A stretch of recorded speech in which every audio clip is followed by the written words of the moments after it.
Ça a été un final absolument exceptionnel, haletant, comme l'année dernière sur ces mêmes routes de Paris-Nice, le dernier jour de l'arrivée à Nice, avec un final cruel pour Alberto Contador. 2 secondes simplement au bout de 8 jours de course. Le plus faible écart de l'histoire de Paris-Nice qui a été créé en 1933. Il perd Paris-Nice pour 4 secondes l'année dernière, pour 2 secondes cette année, mais on a tous vibré, c'est le cyclisme que l'on aime. Il y a eu un combat formidable, une attaque de loin, 50 km de l'arrivée, et puis voilà, des secondes grappillées dans un sens, seconde par seconde, reprise seconde par seconde dans l'autre sens. Et à l'arrivée, Henao le Colombien sauve son maillot jaune pour 2 secondes. Mais ça a été, oui, un final vraiment de toute beauté. Et quelle performance aussi des Français d'ensemble tout au long de cette semaine? Une très très belle semaine illuminée par le sourire de Julien Alaphilippe dès le premier jour, par la victoire d'Arnaud Démare et son maillot jaune pendant les premiers jours, dans la tempête, dans le vent, dans le département des Yvelines, ce qui a donné des étapes absolument splendides. Et puis toute la semaine, un contre-la-montre au Montbrouilly remporté de manière très forte. J'avais dit le soir de sa victoire, je crois qu'il est aujourd'hui vraiment rentré dans la carrière.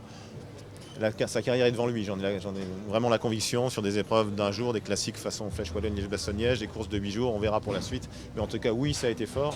3 Français dans les 10 premiers, 2 victoires d'étape, Alaphilippe donc et Démare, le maillot jaune porté par Démare, le maillot jaune porté par Alaphilippe, le maillot à poids pour Calmejane, le maillot de meilleur jeune et le maillot vert du classement par points pour Alaphilippe. Bref, en effet, une très très belle semaine qui confirme ce qu'on sait depuis 3 ou 4 ans, la montée en puissance du cyclisme français. Thibaut Pinot est en ce moment deuxième de Tirreno, Romain Bardet va revenir très très fort, Barguil n'est pas loin, le jeune Gaudu qui a gagné le Tour de l'Avenir en septembre dernier est présenté comme une future terreur qui ne demande qu'à confirmer, donc oui, il y a beaucoup d'espoir. Et c'est vrai que ce dimanche 12 mars, je regarde vers le mois de juillet, c'est clair. Vous regrettez pas le col de la Couilleule parce qu'on aurait enfin pu avoir un vainqueur français depuis 20 ans? Non, vous savez, il faut sans doute encore que Julien Alaphilippe puisse progresser dans la haute montagne. On ne fait pas les parcours pour que tel ou tel puisse gagner. C'est vrai que voir un Français triompher 20 ans après l'Orange à la Berre, ça ne m'aurait pas déçu. On peut dire ça comme ça.